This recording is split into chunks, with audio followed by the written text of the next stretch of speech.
Hello, I am back with the review of paper 2 PSIR optional of 2024 and on projection of possible subject matters topics for main CSE 2025. I hope you have already viewed my video on paper 1. If you have not, please see it. It will give you definitely some good insights and inputs. Paper 2 has both theoretical and also the subjects related to the contemporary world events.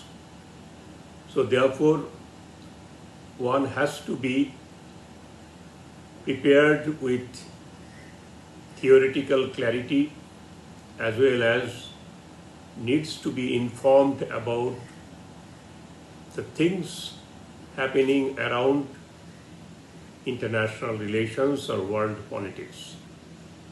Because the answers here require blending of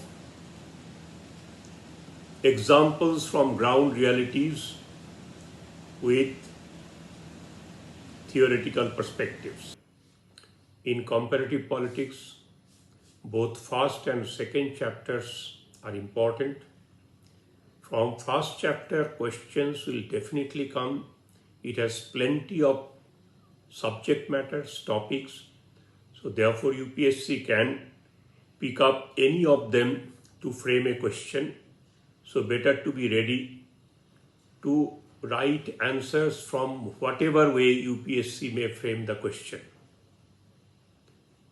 Second chapter is referring to 4 types of societies and economies.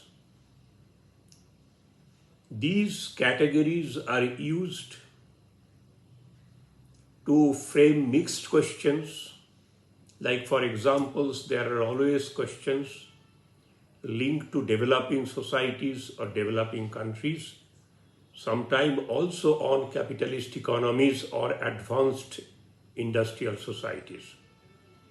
One must be flexible, competent, focused enough to make such linkages properly.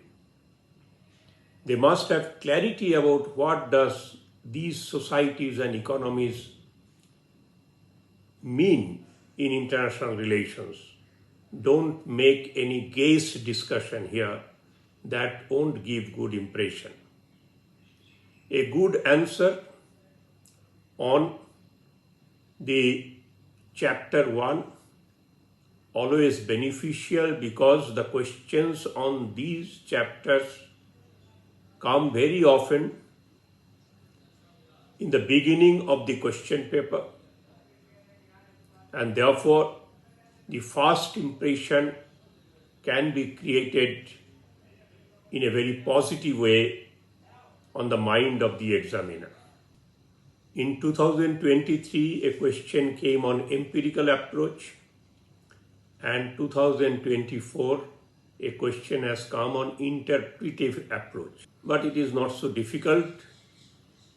But what is more important is that since last 2 years, there is no question on political economy, political sociology, or what are the changes in the methodologies of comparative politics study, what are the difficulties, challenges here. So I believe a question on those subjects has greater possibility. Answer writing on political economy and political sociology or comparative politics methodologies will be challenging because these are common subjects, easy subjects, and everybody will write a standard answer. Therefore, your attempt must be to go beyond that standard. I am not going to the second chapter. As I said, that questions come mostly in a mixed manner on developing societies, advanced industrial societies, but definitely questions will come. All the subjects you must also see from the perspectives of these societies and economies. That will be very helpful when you get a mixed question, blending subjects of second chapter with any other chapters in section A, paper 2. Chapter 3 has 3 subjects: political party, pressure group, and social movements. You must know what do they mean by definition, by concept, and then how do they work in international relations, in world politics, or how do they help or how do they influence the national government in making policies or making approach to world politics. And then which way these 3 subjects differ in different societies and different economies. That will be, I believe, a very comprehensive preparation. Next is globalization. A question normally comes, and globalization is a dynamic subject. It has various facets. So therefore, whatever you do is always little less than sufficient. Next one, the chapter 5 is about various international approaches. There is a misconception that international approaches means, it has no link with comparative politics. That is not correct. International approaches means the approaches which are necessary to understand international politics. Therefore, understanding role of political party also an international approach can be helpful, or methodology of comparative politics and international approach can be helpful. So therefore, don't make those kind of compartmentalized reading. That is not very constructive idea. Read them clearly. Each school of thought is further divided into branches. Within them, there are various shades, various streams, various thoughts. Try to understand them. Though there is no liberal approach as such, but liberal approach is a continuation of idealist approach, which has been matured to be liberal approach, and therefore questions may come from liberal approach as well. Get ready with them, and then also see that how they can be applied in interrelationship with other topics in the syllabus. There is no specific question on liberal approach, on feminist approach, on system approach. But there are questions in 23 and 24 on idealist approach, world system approach, even a portion of realist approach. But I would say that you better get ready with all of them. But Hans Morgenthau is the foundation. David Easton's system theory, which is applicable in political theory, is applicable in international relations in a different way, that is called environment and boundaries. You must be familiar with that. And then Morton Kaplan, then Gabriel Almond, they have been also contributing to this idea, particularly Morton Kaplan's analysis of international relations from system approach is important, which has not come recently. In last 2 years, there has been no question straightforward, indirectly that is on basic ideas of these international relations, which are national interest, collective security, national security, data, then transnational actors. No question has come. So this is an important chapter. since it has not come in 23 and 24, be ready with them, have nice,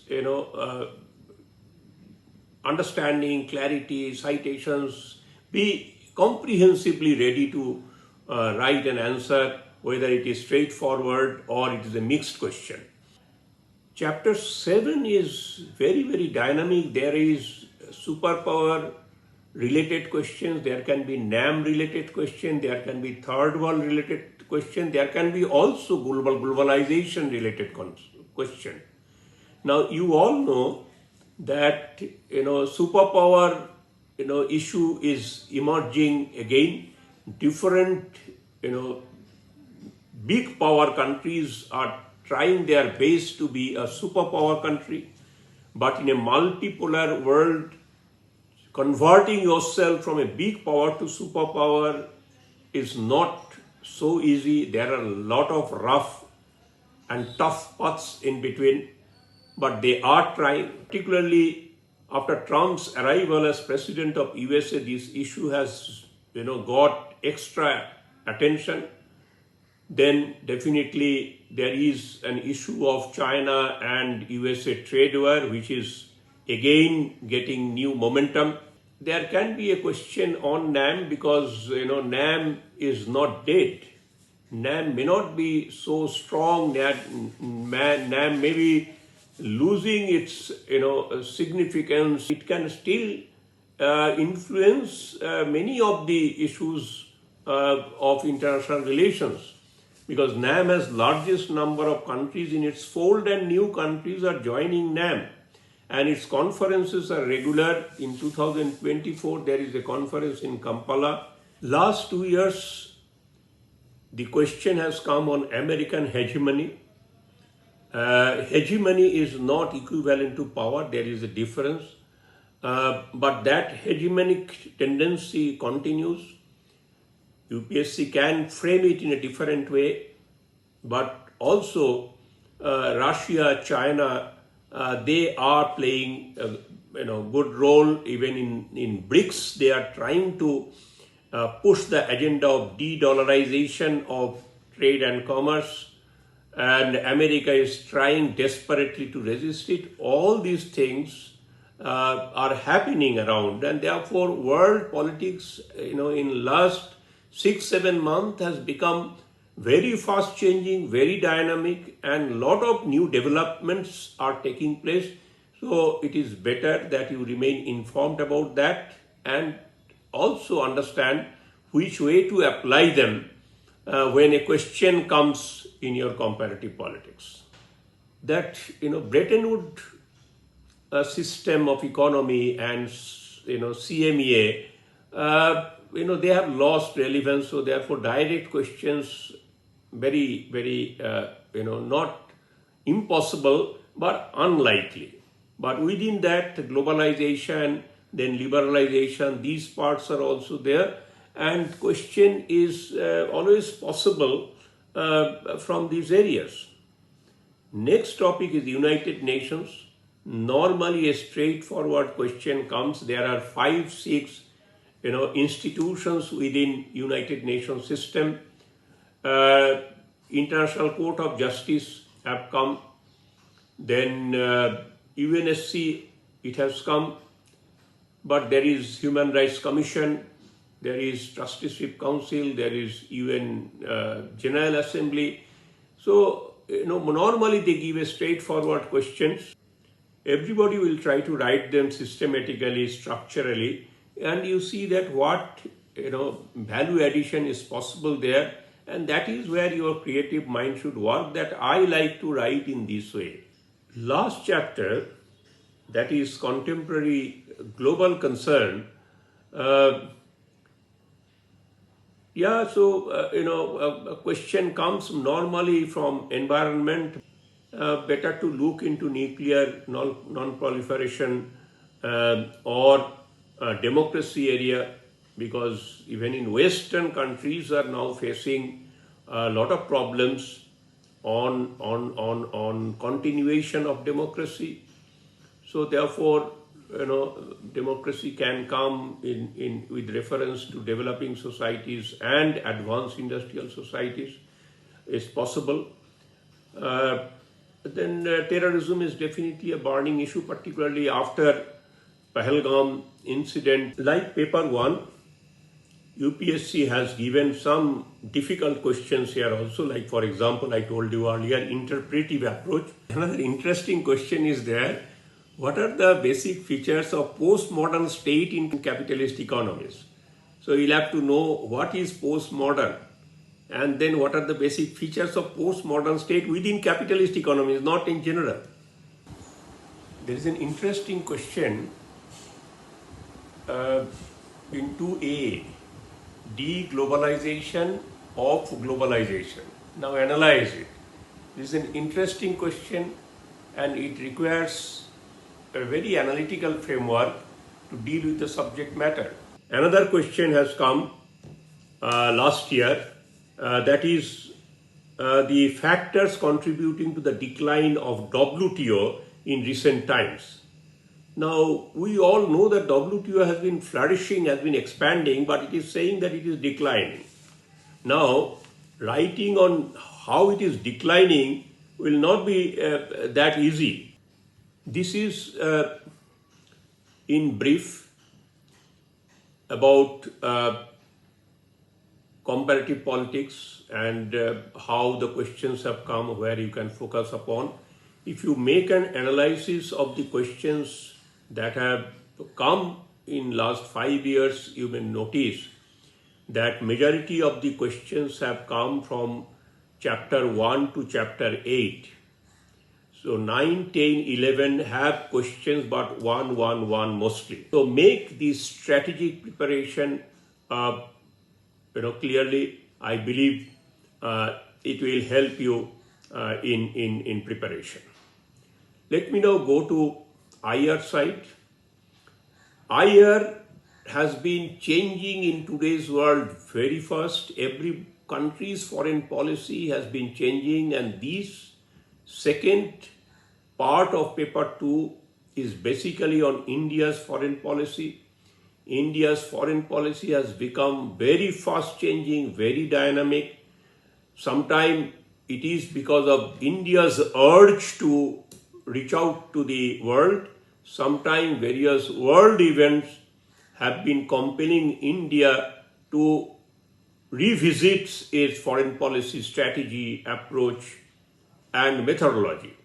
So, for example, after Pahalgam, India's foreign policy will definitely require a revamp, a redesigning. Textbooks may help only in some static areas, but static areas in this section B is very limited.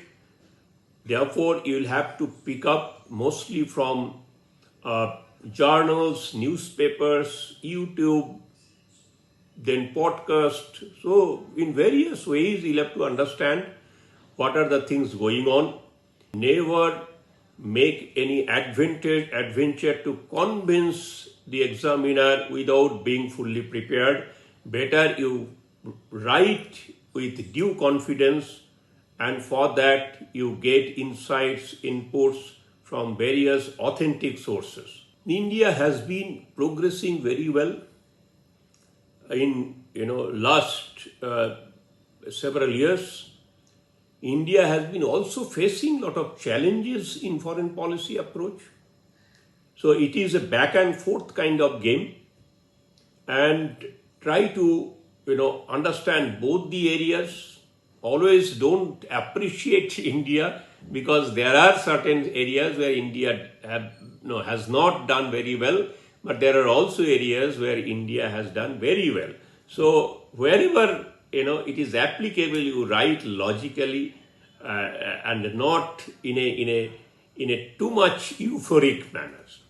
So first chapter is here India's foreign policy approach, how it has been changing, how institutional mechanism has been working.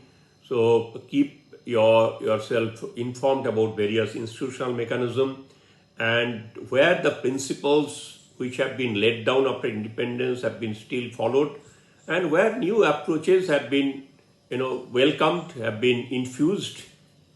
India's contribution to non-alignment movement has been changing. Initially, it was a major contributor. Today, it is not so major contributor, but India has never deserted NAM. India is still part of it. There can be questions sometime on non-alignment movement. Sometime there can be a question on non-alignment. Now, if the question is non-alignment, then it is a perspective building, it is a subject matter, and if it is non-alignment movement, then the answer has to be related to NAM. Third chapter is very, very crucial because it has South Asia, it has Southeast Asia. Both the regions are very crucial for India. While SAARC has not been performing well, ASEAN has been doing very well. India is also in a different way linked to ASEAN, but Southeast Asia is also beyond ASEAN. So you try to understand them. And also South Asia is beyond SAARC. Also in a bilateral way, India has been working both in South Asia and Southeast Asia. It is also not free of challenges. India has been experiencing this different way. There is no dearth of commentary. There is no dearth of views and perspectives on these subjects. So, better to make them citation rich, but not citation crowded. Very close to this area is chapter 4, that is Global South, and you know that India has been always championing the interest of Global South. Two important areas on which India has been working with Global South is NIEO, New International Economic Order, and New World Order. These two are not same things. The Doha round of discussions, which is also known the WTO ministerial conferences, which takes place, and you try to get information from the latest 12th, 13th ministerial conferences. Fifth chapter is global power, in which there is EU, there is USA, there is China, there is Russia, and one or two questions will definitely come, and whoever is preparing, I believe they will be updated with that. But one thing I am telling you, don't go for only one area, go for 3-4 areas. One called political relationship, next is trade and commerce relationship, third is relationship linked to military diplomacy, and then diplomatic relationship, then socio-cultural relationship. India and UN system has only two subjects. One is peacekeeping force, another is UNSC reform. UPSC gives alternatively on any of the subjects. I believe that everybody is ready with that. Unless you write in a very, very different way, very high marks from your answer is little challenging. Nuclear question is a static area. Nothing great is happening, but debate has been going on. So you can expect a static question from here. 8th chapter is very important. 8th chapter talks about West Asia. It talks about Africa. And India is greatly interested to reach out to West Asia. And West Asia is a very complicated region.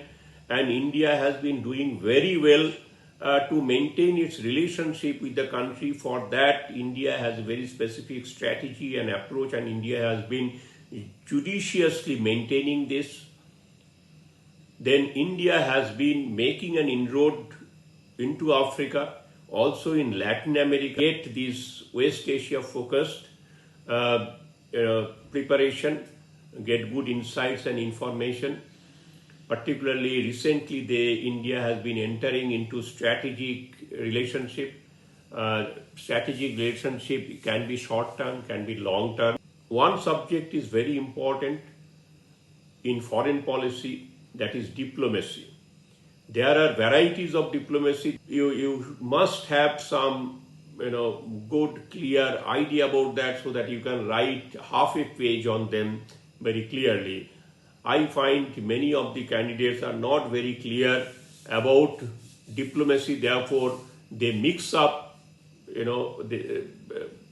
when they are writing answers. Tricky question they will be always giving, and you must be ready to write them systematically. Don't get lost and don't jump into writing. Think about it first, then you write. These are all the way to test your intelligence and your capacity to quickly prepare an appropriate framework.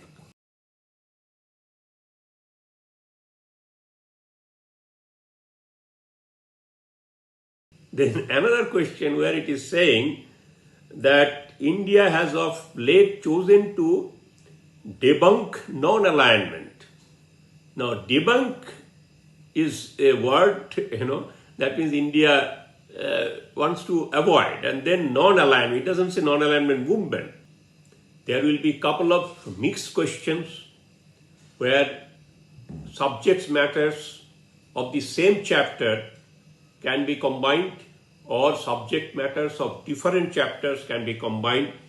You must have good skill and articulation to also write answers of the mixed questions. Not one. Now again, there are a couple of chapters here, and from where you will get 60 to 70% answer. That is 5 chapters means 1, 3, 4, 5 and 8. I believe that you will be getting around 10 to 11 questions from here. This is in brief about paper 2. Start your test series without delay, and I believe your performance will definitely improve. Thank you very much.